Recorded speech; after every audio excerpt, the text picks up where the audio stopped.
കേരളത്തിലെ ഈ 5 ജില്ലകളിൽ ഉരുൾപൊട്ടൽ, മലയിടിച്ചിൽ എന്നിങ്ങനെയുള്ള ഭീഷണികൾ നിലനിൽക്കുന്നുവെന്നാണ് ഗുഫോസ് ഗവേഷണ റിപ്പോർട്ടിൽ പറയുന്നത്.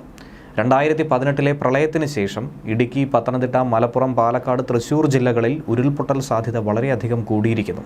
ഏകദേശം 3.5% ഇത് കൂടിയിരിക്കുന്നുവെന്നാണ് climate variability and aquatic ecosystems വിഭാഗം കണ്ടെത്തിയിരിക്കുന്നത്. കേരളത്തിൽ ഉരുൾപൊട്ടലും മലയിടിച്ചിലും സംഭവിക്കാൻ സാധ്യതയുള്ള മേഖലകളുടെ മാപ്പ് നിർമ്മിത ബുദ്ധി ഉപയോഗിച്ച് സാങ്കേതിക വിദ്യയിലൂടെ തയ്യാറാക്കുന്നതിൽ കേരള ഫിഷറീസ് സമുദ്ര പഠന സർവകലാശാലയിലെ ശാസ്ത്രജ്ഞർ വിജയിച്ചിരിക്കുകയാണ്. നിർമ്മിത ബുദ്ധി അടിസ്ഥാനമായിട്ടുള്ള ഡീപ്പ് ലേണിംഗ് സാങ്കേതിക വിദ്യയിലൂടെയാണ് ഈ മാപ്പ് തയ്യാറാക്കിയിരിക്കുന്നത്. അങ്ങനെ കേരളത്തിൻ്റെ 10 ഭൂപടങ്ങൾ നിലവിൽ അവർ പുറത്തുവിട്ടിട്ടുണ്ട്. 1990 മുതൽ 2020 വരെ ഉണ്ടായ സംഭവങ്ങൾ. കേരളത്തിൽ 3575 ഉരുൾപൊട്ടലുകളുണ്ടായി. ഇതിനെ അടിസ്ഥാനപ്പെടുത്തിയാണ് ഈ ഗവേഷണം തയ്യാറാക്കിയത്. ഇനി 2017 മുതൽ 2020 വരെയുള്ള കാലയളവിൽ നടത്തിയ ബഹിരാകാശ നിരീക്ഷണ ഫലങ്ങളിൽ നിർമ്മിത ബുദ്ധി അടിസ്ഥാനമാക്കിയ ഡീപ്പ് ലേണിംഗ് ടെക്നോളജി ഉപയോഗിച്ച് നടത്തിയ അപഗ്രഥത്തിലാണ് ഏറ്റവും ഒടുവിലായി ഉരുൾപൊട്ടൽ സാധ്യതാ മാപ്പ് കൃത്യമായി തന്നെ പുറത്തിറക്കാൻ ഗുഫോസിന് സാധിച്ചിരിക്കുന്നതും കൃത്യമായി കാര്യങ്ങൾ വിലയിരുത്തിയിരിക്കുന്നത്. 2018 ശേഷം ഇങ്ങോട്ടുള്ള ഉരുൾപൊട്ടലുകളെ അടിസ്ഥാനമാക്കിയാണ് കേരളത്തിൽ അപകട സാധ്യത വർദ്ധിച്ചു വരുന്നു എന്ന പഠനത്തിന് ആക്കം കൂടുന്നത്.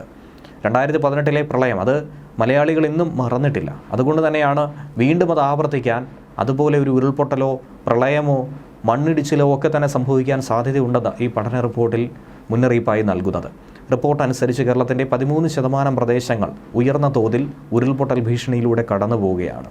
ഭൂരിഭാഗം പ്രദേശങ്ങളും ഇടുക്കിയിലും പത്തനംതിട്ടയിലും പാലക്കാടും മലപ്പുറത്തും വയനാടും ജില്ലകളിലാണ്. കനത്ത മഴ പെയ്യുന്ന സാഹചര്യത്തിലാണ് പ്രശ്നബാധിത മേഖലകളിൽ കൂടുതൽ പ്രശ്നം വഷളാകാനും ഗുരുതരമാകാനും സാധ്യതയാകുന്നത്. അശാസ്ത്രീയമായ ഭൂവിനിയോഗം, റോഡ് നിർമ്മാണത്തിനായി കുത്തനെ മലയിടിക്കുന്നത്, വൻതോതിലുള്ള മണ്ണെടുപ്പ്, നദികളുടെ ഒഴുക്കിലുണ്ടാകുന്ന വ്യതിയാനങ്ങൾ എന്നിവയൊക്കെ തന്നെ ഉരുൾപൊട്ടലിനും മറ്റും അടിക്കടി ഈ ജില്ലകളിൽ പ്രളയ സംബന്ധമായ പ്രശ്നങ്ങൾ ഉണ്ടാകാനായി കാരണമാകുന്നുവെന്നും പറയുന്നുണ്ട്. 2018 സംഭവിച്ച പ്രളയം, അതിന് കാരണമായ മഴ, ഇടുക്കി, പത്തനംതിട്ട, മലപ്പുറം, പാലക്കാട്, തൃശ്ശൂർ ജില്ലകളിൽ ഉരുൾപൊട്ടൽ സാധ്യത 3.5% വർദ്ധിപ്പിച്ചിരുന്നു. കേരളത്തിലെ ഹൈറേഞ്ചുകളിൽ 600 മീറ്ററിന് മുകളിൽ ഉയരമുള്ള സ്ഥലങ്ങളിൽ 31% ഉരുൾപൊട്ടൽ ഭീഷണിയിലൂടെ കടന്നു പോവുകയാണ്. അതിൽ തന്നെ 10 ഡിഗ്രി മുതൽ 40 ഡിഗ്രി വരെ ചരിവുള്ള പ്രദേശങ്ങളുണ്ട്. ഈ പ്രദേശങ്ങളിൽ ഉരുൾപൊട്ടൽ ഭീഷണി എന്ന് പറയുന്നത്, അതിൻ്റെ തോതെന്ന് പറയുന്നത് വളരെ വലുതാണ്, കൂടുതലാണ്.